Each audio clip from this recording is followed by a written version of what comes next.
Hey everybody and welcome back to Let's Practice. Today we are starting a new series, quadratic equations with two variables, okay? And as our habit, we're going to start with an introduction. We're going to skip the algebra and go to brass facts. I'm going to go to the point during the introduction, but don't worry, during the practices, we're going to slow down and move along with all the mathematical movements and algebra we need. And of course, I'm going to set a reminder to tell you what do we do. All right, guys, so let's start with this introduction. So unlike what we had before, we had two straight line equations, right? Remember? Where we asked, hey, where do they meet? And if they meet at all, right? This time we have in this case, two parabolas, right? The green one and the purple one. But we can have a straight line and a parabola. We can have a curve and a parabola, or a curve or a straight line. We can have a circle and a straight line. We can have many combinations, but we cannot have two straight lines. That's it. We are done with two straight lines. Now we are asking more complicated questions. So let's start. So what is a second degree equation, right? We're going to deal with that. It's a parabola, right? So let's look. In the parabola, we have the biggest variable to the power of 2. That's what we have here. It could be the y, it could be the x, and it could be the y and the x. This time we have the x to the power of 2. So we have to remember that in quadratic equations with two variables, in this subject, at least one equation is a curve. So let's take a look. Here in this example, when I take the green smiling, see it's smiling? The green smiling function, because it's a plus. And I take the crying, see it's crying? The crying purple function, because it's a minus. I have two intersection points. You can imagine a situation where the A, B, and C and the A, B, and C are different, and this green parabola and this purple parabola is moving around, is somewhere else, and we could have no intersection points, right? And we can have only one. They can be touching in one point. So we have several possibilities here.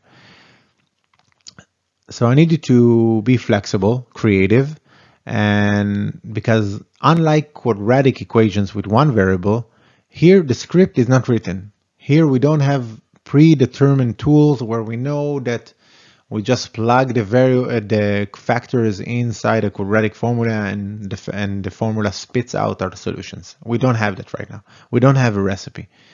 We have little of a recipe, but we have a lot of creative freedom. We had before, but this time we must use our creative freedom to solve these kind of problems. Okay, that's what separates the man from the boys. So don't worry, so it's okay. It's not that hard. I think it's fun. So let's start by doing what we did earlier, which is stating that in these intersection points, the y of the purple is equal to the y of the green, here and here, which is obvious, which is great. So if we are demanding for that to be true, I'm demanding it right here. And if this y and this y must equal, and this y is equal to this part, and this y is equal to that part, then that part must equal that part. Cool. So I can write it down. So I did. And I'm gonna, after some rearrangement, okay, I'm skipping the algebra, remember. We're gonna take it slow with the algebra in practice 1 and 2. So after some rearrangement, I can see that I get a quadratic equation with one variable, which is great. Right? We know how to deal with it. We had a long and very enjoyable series on quadratic equations with one variable. So what do? We can use the quadratic formula, or we can use the trinomial, which I love. I love the trinomial. Everybody know that. So after using the trinomial, I found that I have two um, solutions. I don't know the y yet, but I have two solutions. One of them is x equal to 2, which is here, and one of them is x equal to minus 1. Now, to find the points, I need the y too, right? So I'm taking this equation right here, I'm going to put it here, and instead of x, I'm going to write 2, and I'm going to write minus 1 here, and I have this y and this y right there. That's it. That's the solution. So that's a straightforward example. Let's see another one that demonstrates another principle. Here we're going to stress the point that in order to be under the subject of quadratic equation with two variables, at least one equation is not a straight line, meaning that we can have a straight line like we have right here. So I immediately know that this is a straight line. Why? Because the x is to the power of 1 and the y is to the power of 1. And none of them is in the denominator of a fraction. Everything is on the same plane, dimensionally. So what I have here, I have this equation right here, which is the purple one that is divided to two parts. We're not going to talk about how that happens because it's a different subject, but I divided into two parts. And I have this straight line right here that is moving straight through in an intersection point here and an intersection point there. And I want you to ignore for now this red function. We're going to talk about it in a minute or two. All right, so you can imagine that this straight line could move through these intersection points. It can move through some other intersection points, and it can move from right here through there, and so it will not have any intersection points. And it can move right here and going to touch the purple function in a single point, going to have one intersection point. Okay, so we need to be free in our creative mode and expect that we might not have any solutions at all. Okay, so let's see what happens. First of all, I rearrange my functions to have them in a shape that I understand more. I took this straight line equation and I moved things around and made it into a function shape, regular function y equal to a combination of x. And I can really see that I have a green line, a half with a slope of a half right here. It's a rising slope. And I have an intersection point with the y-axis of minus 7 over 2, which is right there. Great. What I did here, but is I did it in a little more caution. First I said, x times y equal to 30. That's the statement. That means that if x is equal to 0, then x times y is equal to 0, and then I'm going to have 0 equal to 30, which is a paradox. No, that's bad. And y also, if y is equal to 0, then x times y is equal to 0, and then 0 again equal to 30, which is a paradox. I cannot have that, right? It's forbidden. So that fact make me understand that x cannot be 0. Then, if x cannot be 0, I can divide both sides of the equation by x and get what I have right here. So I have y equal to 30 over x, and I get this purple line right there. Okay, so let's place them on top of each other. These are the intersection points I'm looking for. I know y is equal to y, right, like we said before, and then this right part equal to that right part, and I get this thing right there. And you might say, I can hear you say, hey Ron, it's all the x's are to the power of 1, so it's not a quadratic equation, so we're not going to get two solutions. And I say no. I say that because this x is in the denominator, this rule does not apply. I'm going to multiply both sides of the equation by x because it's not 0. I can do that.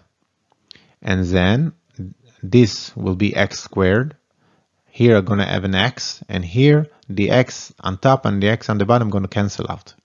And I'm going to have that after a little algebra and moving things around. Okay, that's what I have.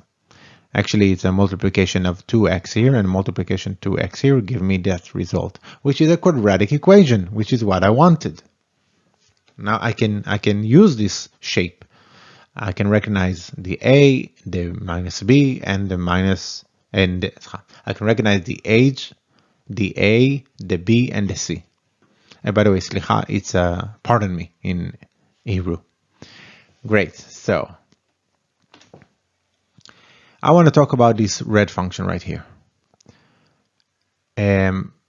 If you visited, and I'm sure you did, if you visited the series on quadratic equations with one variable, we talked about the concept of a preceding function, meaning that this function right here, when I set y equal to 0, I demand an intersection with the x-axis, which give me this equation right here, which is a quadratic equation. And from that, I get the axis of the intersection point of this function with the x-axis. That's what a quadratic equation is. So let's talk about this preceding equation, which is the red one right here. The cool thing is that we took this equation, we made a statement, a truth statement, got this thing here, which lead us to this here, and this thing is a different function. It's the red function. And the red function, when I'm asking for the solution for that one, I'm actually asking where this red function meets the x-axis right here. And the thing is that in this x right here and the x of the intersection point is the same x. And this x right here and the x of the intersection point here is also the same x. So that's all we did. We made a quadratic equation from this combination of these two pieces of knowledge. All right, so that's enough about that. So finding the solution for this equation using a quadratic formula or trinomial, I get x1 equal to minus 5 and x2 equal to 12. I use these x's with this function right here. I placed the solutions here and I get their matching y's like that. Cool, huh? So let's do another one.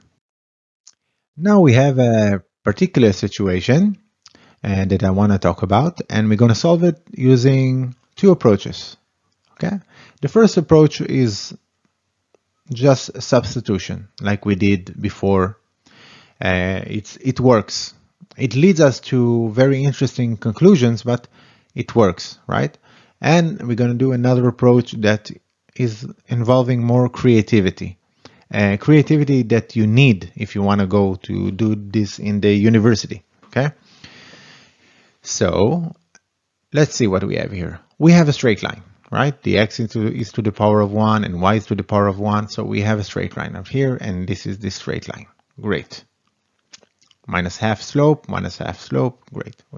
We did it right. Now let's talk about this one. Check this y out. This y to the power of 2. And this x is also to the power of 2. This situation leads us to this function, the purple one, being two separate functions. Let's see how. Let's move things around a little bit. Sorry. Okay. Let's move things around. Minus 4y squared to the right, and this minus 3 to the left, and then just flip it, and I get this thing right here. Now I recognize a little something. 4y squared. Well, I can root that. I can use a square root to get 2y, right? So let's do that. I'm going to square root this side of the equation and this side of the equation, and then I'm going to get this thing. I'm going to talk about this plus minus in a second. 2y times 2y, 2y squared is 4y squared. Great. So we did that right. And a square root of this term right here is this term right here, right? Now, let's talk about the x of the y and the y. If I have a number, let's say 3, and I square it, I get a 9, right? And if I have the minus number, I mean minus 3, and I square it, I also get a 9. Meaning that in the squaring process, I'm losing information about the sign I had earlier. That's why when I square this to get to this, I'm losing the information if I started with a plus or a minus, right? Or more exactly, when I square root this, I don't know where it came from, if it came from a plus or a minus. So I keep both. And the conclusion of keeping both is that we have two separate functions. Okay, so I'm gonna divide by 2 just to get, for me, just to get y equal to a combination of x. After dividing by 2, both sides of the equation, I get this. I have two functions here. One is y equal to plus half times this root, which is this purple line above the x axis right here. And I have a minus function, y equal to minus 1/2 times this root, which is this bottom part right here. All right? So I need to check every one of them by itself. After checking with the minus, it doesn't have any solution, and I expected that because I graphed this thing in the graphic calculator. By the way, the graphic calculator is for educational purpose or only. It's not for your homework. Unless I say so. Okay, so as you can see, this green function doesn't intersect the purple one, the minus function right here. It does not. And believe me, when you go to the right, it doesn't do that also. Okay, it's not going to intersect it at all. And you know what? Do it. Try to solve it with this one, and you will see that you're not going to get a result, which is great because it's true. And so what do I know? I know that I expect a solution with this function right here because I graphed it earlier. So let's use it. Let's compare this side and to this side because it has the same y, remember? And after doing that, I'm going to get this thing. You know what? Let's do the algebra. So I have it right here, right? This side compared to this side. Now, first of all, I want to get rid of this square root. Okay, so I'm gonna square both sides of the equation. I'm gonna multiply by 2. I forgot. I'm gonna multiply by 2 everything, and I'm gonna get this. Now I'm gonna square it. So this squared is here, and this squared is just that. Now I don't have to do a plus or minus because I know where I came from. I came from a plus. Okay, so now I'm going to open the parentheses. Great. I'm going to move. Oh, sorry, I have something interesting here. Look at that. We expect one solution, right? So this thing cancels out. So we're going to have only x with the power of 1 that's going to give us only one solution. Great. So this x squared cancel out with this x squared to give me this. I'm going to divide by minus 6. Going to give me x equal to 1. Just one solution, as I expected. I'm going to use it to get the y. I'm using this function. I'm placing the x equal 1 here, and I'm getting the y, and I know y equal to 1. So this is like by the book way of solving it by substitution, okay?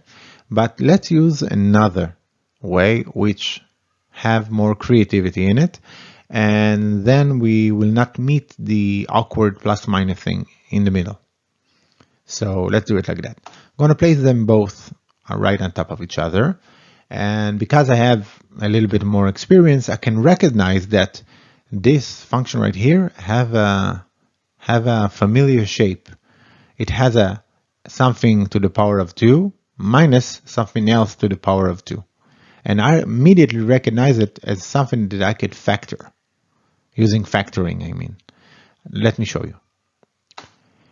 I placed these two terms right here, which the sum of these two terms is 0, right? So I didn't do anything. I just added 0. So let's check it out. This x is this x right here. This minus 4y squared is this minus 4y squared right here. This minus 3 is this minus 3. And I added a 0, this thing right here. But you may say, Ran, why this? Why I can do a 3 minus 3. I can do a 5 minus 5. Why you chose these two terms specifically? Well, it's a multiplication of the root of these both terms right here, meaning 2y times x minus 2y times x. This 2y, when I square it, I get 4y squared. And this x, when I square it, I get x squared. So now you're going to see the gist. You're going to see why I did it. I can use that for factoring right now. So let's factor. Now you're really going to know why I did it, this old thing in the first place. X times x is x squared. Great. Awesome. This is squared.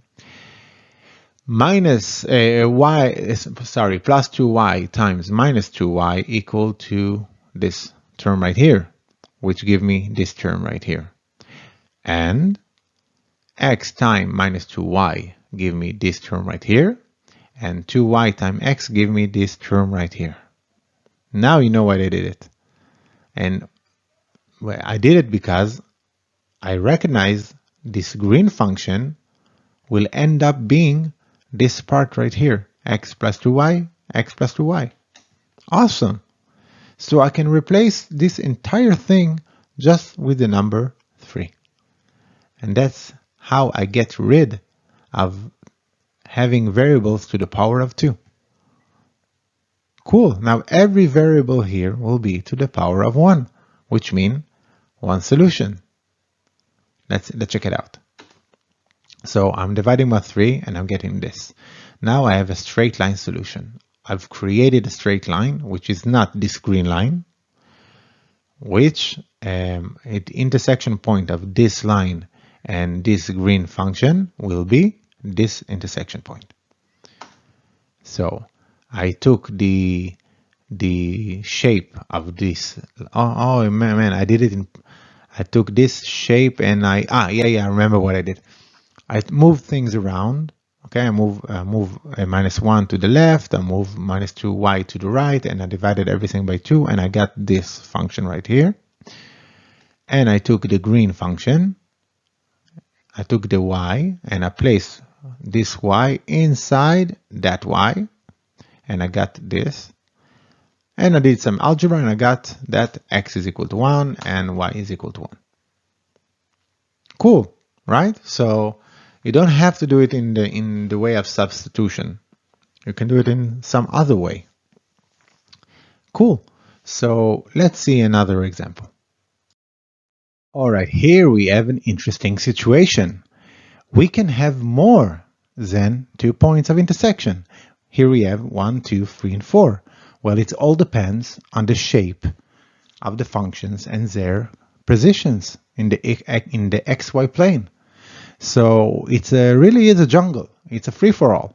We really need to think during what we are doing. We need to think about it and see with each step that we are not losing information, by taking the root. Okay, so let's see how it goes.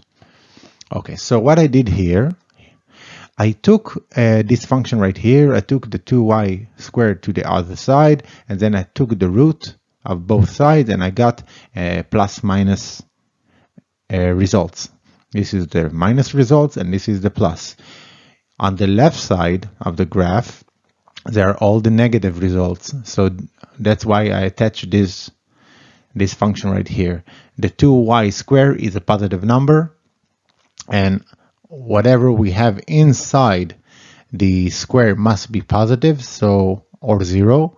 So all of that must be a negative number. And here it's positive from the same reason. So that's what I did. And let's see what I did to the circle. Here I isolated the y this time. And I got a plus minus answer, and I have what we have right here. This is the positive side, and this is the negative side. So we expect, like we see in the drawing, a positive, positive, positive, positive, a positive, negative, a positive, a negative, positive, and a negative, negative. All right. So let's see how we do. So I took this approach, and I noticed something. Here I multiplied everything by 2, and I switched sides of the x squared to the other side, and I got this. And here I just took the 2y squared, I took it to the other side, and I took the 8 to the left, and I got this. Okay? Now I can see that I have a classic situation of addition and subtraction. I can subtract both equations to get this, or I can do substitution. I can do both of them, and I'm going to get the same result. So by substitution, I have this equal to this, and very quickly we got into a situation of a quadratic equation with one variable.